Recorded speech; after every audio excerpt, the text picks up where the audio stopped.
Thanks, everybody. What fun to follow Nicole Steinberg, Warren Lehrer, and Judith Sloan. It's excellent. I've enjoyed this conference so much. Thank you, John Waldman, for putting it together, and for all of you being here. I feel like I've learned so much. I'm sort of feeling like every faculty member at Queens College, this should be like required viewing to come to this conference every year. I've been here since 1999, and I've learned so much. So anyway. So for the next 20 minutes, I'm going to be your tour guide. You haven't heard that before today, right?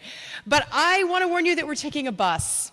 I would like to put us all on the Q64, or maybe the Q25 or 34, one of those buses that's outside the college on Casino Boulevard or Jewel Avenue that so many of us take to campus. And I want to take you on a literary tour of Queens.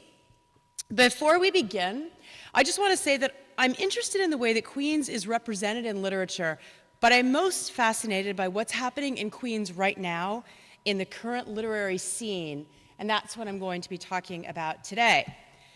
In the past 25 years, literary luminaries such as Joan Didion and Saul Bellow have openly disparaged and even mocked Queens in their writing.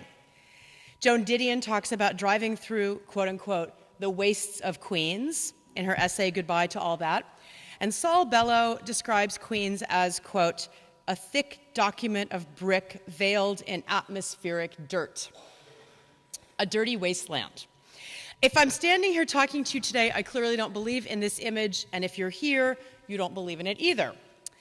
In her wonderful book, Forgotten Borough, Writers Come to Terms with Queens, Nicole Steinberg, who is with us today, writes, quote, it's not the prettiest borough upon first glance, nor the most memorable. Some parts of it are nice to look at if suburbia puts you at ease, or if you enjoy the passing view of graffiti-adorned 5 Points from the window of an above-ground 7 train. It's rare that you'll hear people wax poetic about Queens the way they might over the concrete canyons of Manhattan or the beauteous brownstones of Brooklyn. The Bronx enjoys a reputation for grit and authenticity, and even Staten Island retains a place in many a New Yorker's heart as the mysterious underdog, a place people love to hate even if they've never been there. And many New Yorkers and many New York writers have never been to Queens. Full disclosure, I have, as John indicated, a deep and vested interest in the literary world of present-day Queens, as I'm one of the co-founders of the first and the only Master of Fine Arts program in the Borough of Queens in creative writing. Our MFA program in creative writing and literary translation began in 2007, and while we have students from all across the country, from places as varied as Atlanta, New Orleans, Seattle, and Warsaw, North Carolina, we pride ourselves on being located here on one of the most diverse campuses in the nation, a place where so many languages are spoken. Our MFA program celebrates Queens, and celebrates the parts we don't usually think of as beautiful. In fact, our literary journals on campus, as a side note, are named Ozone Park and Utopia Parkway. So if Queens is a literary wasteland, what are the 35 writers and translators in our MFA program to do? Annabelle Short, in her blog with the fabulous title, Why Leave Astoria, wrote an entry quoting Evan Hughes from his book, Literary Brooklyn. Hughes quotes several writers who praise the beauty of Brooklyn. Carson McCullers writes that in Brooklyn, quote, the story of the place is legible and a feeling for tradition persists. L.J. Davis says that on many Brooklyn streets, quote, the 19th century city is surprisingly intact, and in parts it is unusually handsome. Writers seldom live where it is ugly, if they have any choice in the matter. Again, the notion of ugliness, which is always coming up when we talk about Queens.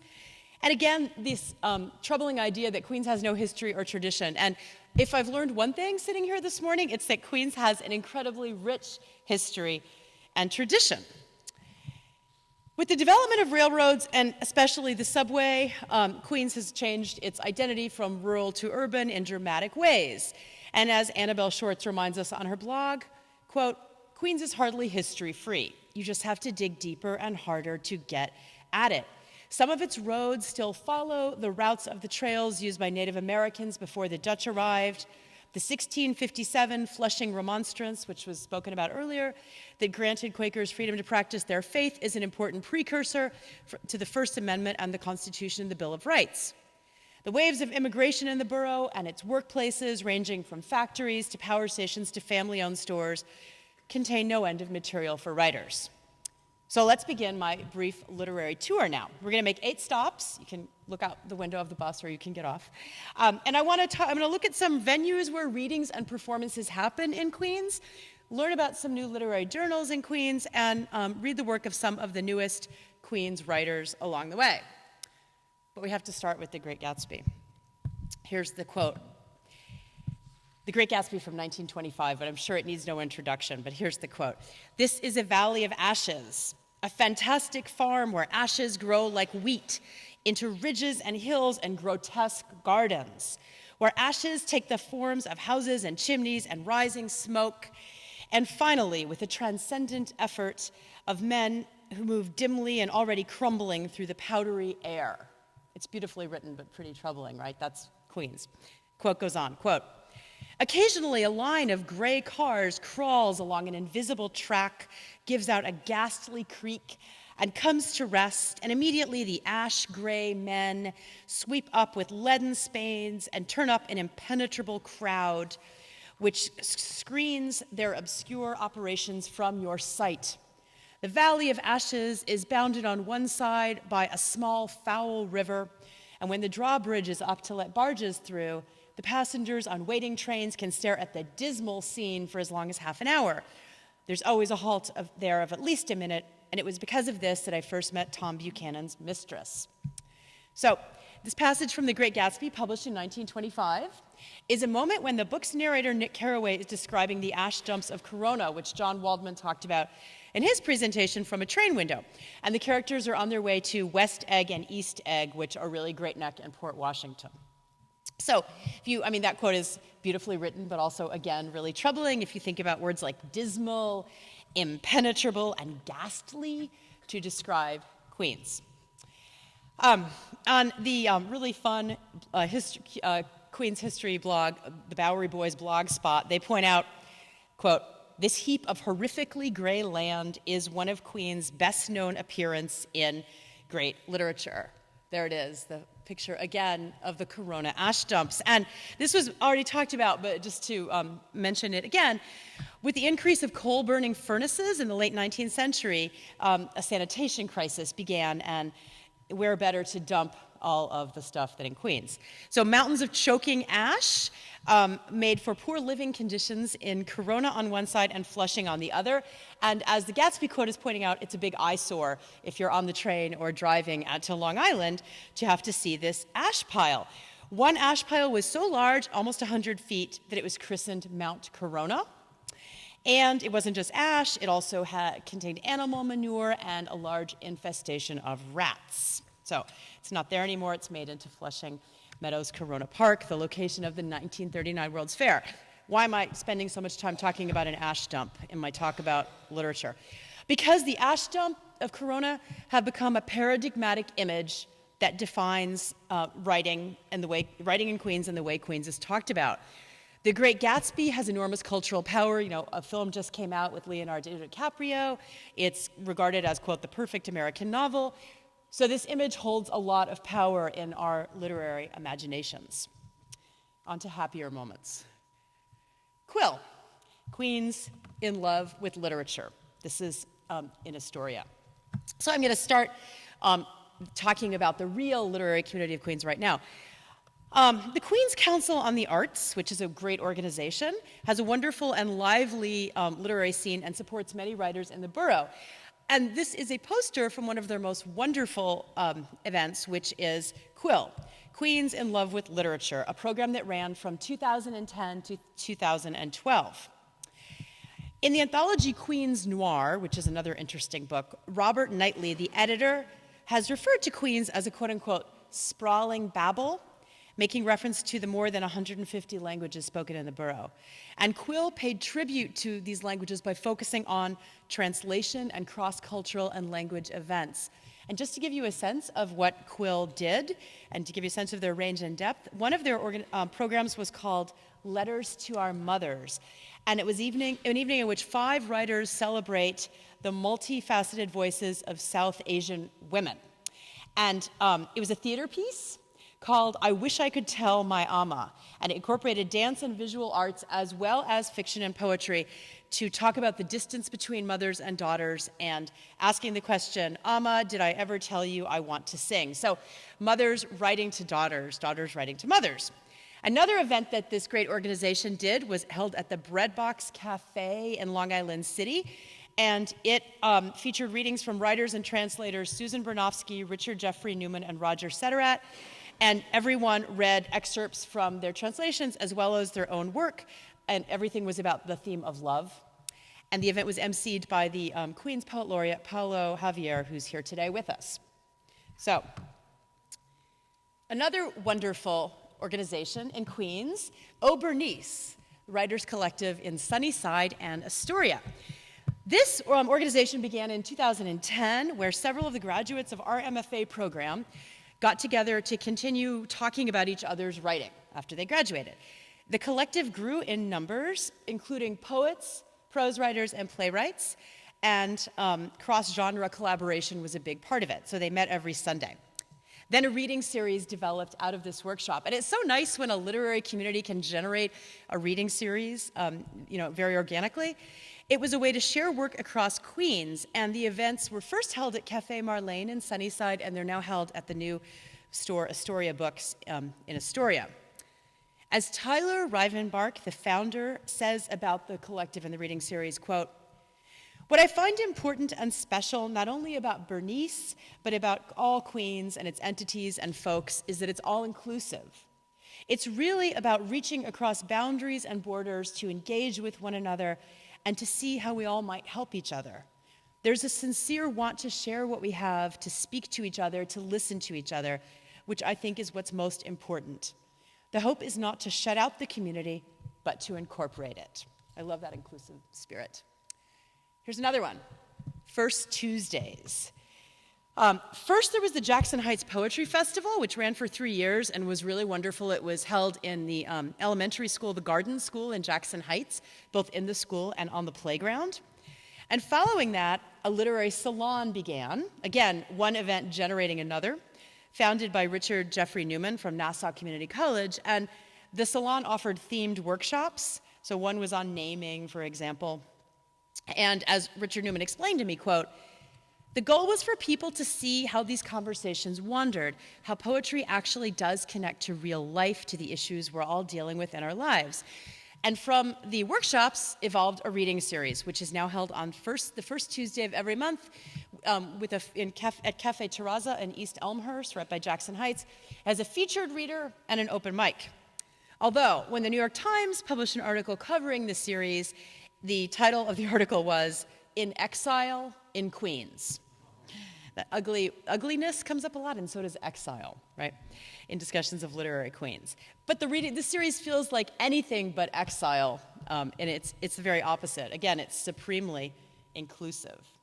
Now I've reached the point of my presentation where I'm going to read a couple of poems for you. The 7 train is our next stop, right? No literary tour would be complete without writing about the subway. Filipino-American poet Joseph Gatsby has written a blog for Poets and Writers magazine called Queens Mon Amour, Queens My Love. In it, he describes moving to Queens, to Jackson Heights, and how the move inspired his chapbook of poems, which are all about riding the 7 train. And I want to share one of these poems from the chapbook titled Hibiscus with you today. Hibiscus. 2 hibiscus trees carried in suddenly. The subway car is a garden. In their pots, they stand languorous like Polynesian women, their branches swaying as if they're gossiping under tubes of fluorescent light. Each tree flaunts bouquets of bloomed orange flowers and buds like wrung frayed muslin. The commuters and onlookers hear the flowers whispering, and parts of them split open, like the buds poised to dehisce, extending their seeded lobe, releasing seeds and pollen. Trumpet in the tropical breeze, the riders are swinging on hammocks by pristine seas. Taste of nectar salivates on their tongues, and the soothing warmth of herbal tea swirls in their chests. A little girl traveler marvels at the orange ruffled petal skirts, the plant's ovate leaves shaped like green eggs. She will escape this place of grit, metal, and stink, whispering, hibiscus, hibiscus. I love that. I love the way the subway, you think of the subway as a completely non-natural, non-organic place, becomes imbued with beauty and nature. And I love the way he's able to bring in so many elements of beauty, since Queens is, again, always described as ugliness. So, hats off to him. A little more poetry for you. The Newtown Literary Alliance. This is probably the biggest arts organization in Queens right now. It has a journal, which is getting a lot of interesting attention. The journal's called Newtown Literary. It comes out twice a year, and it prides itself on publishing Queens writers. Anyone in the audience who's a writer, it's a great place to submit. This is just the cover of it. It's a little bit blurry. But the journal, being named Newtown, Newtown, as you know, was one of the original towns incorporated into Queens in 1898.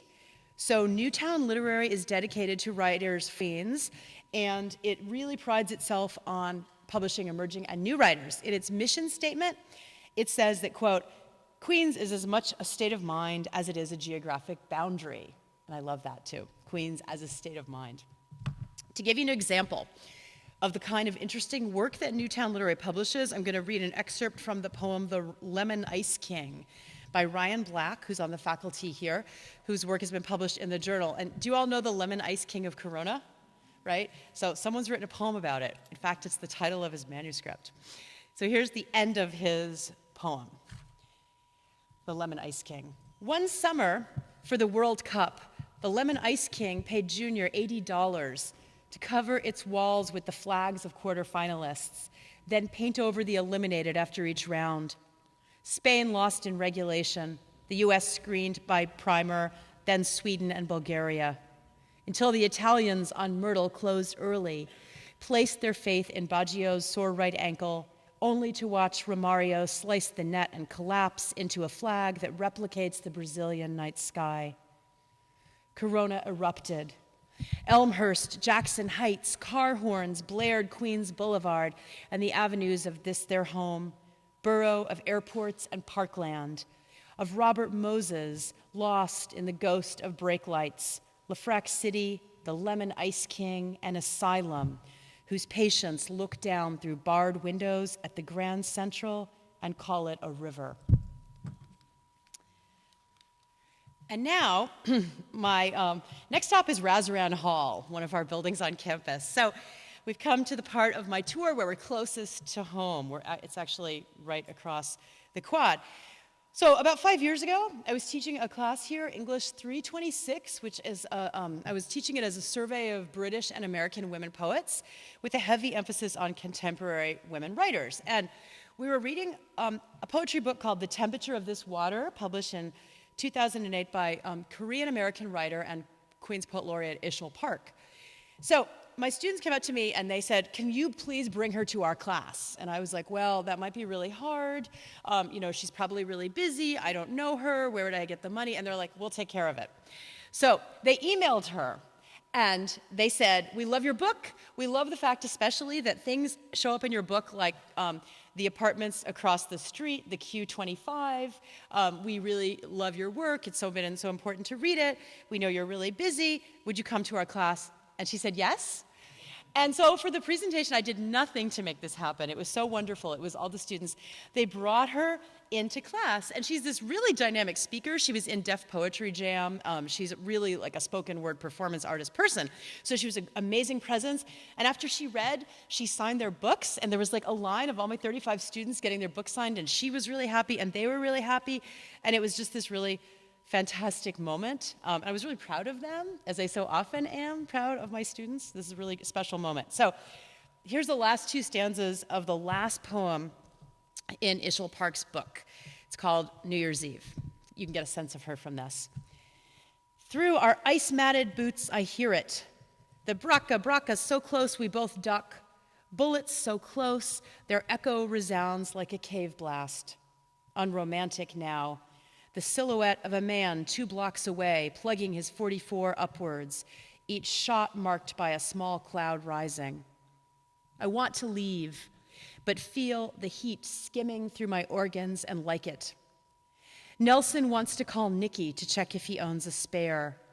We remain standing, necks craned, alert as gazelles, witness to the shot poem, dangerous, seething with the fury of stark canvas, blank paper. So I love, that's a note to end her book on, the shot poem and blank paper. So my last stop, the traveling typewriter, which appears in my title. So the traveling typewriter is a project initiated by Gabriel Cabrera, who's a student in our program, who he works with the Newtown Literary Alliance, and he bought this typewriter on eBay, or no, Etsy. He bought it on Etsy, and he's been carrying it around the borough with him all year. And here's his story. He writes, "I would set up my typewriter unannounced in front of various locations, ranging from bookstores, coffee shops, and museums, with my vintage tangerine-colored Smith Corona Super G manual typewriter in hand." And it's a great typewriter. First of all, it's really beautiful, right? It's so cute, and it's really hard to type on it. So it really feels old and kind of rickety and cranky, but then it's also this gorgeous little object. So he writes, "The thought behind the eye-catching typewriter was precisely that, to stop passerbys in their tracks and lure them in. It was a success. My goal was to cover as much as Queens as possible, while lugging around a table, chair, scroll, and of course the showstopper, Mr. Smith Corona. My journey began at Queens College. We got him a spot by the elevator in Clapper, and he sat there where people got out of the elevator and asked them to write a line of poetry. And then the next person, he'd say, please write a line. He's writing a long poem about Queens. After Queens College, he went to Bayside, Jamaica, Sunnyside, and Long Island City.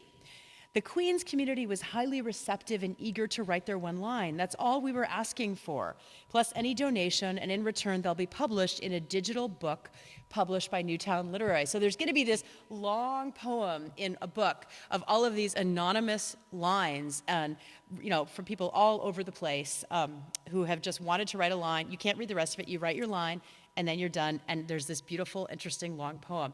And when if you ever see Gabriel on campus with it, he's got a scroll that his father made, so the paper doesn't just fall on the ground, it winds around, and he's got this special table, like he really has a whole setup.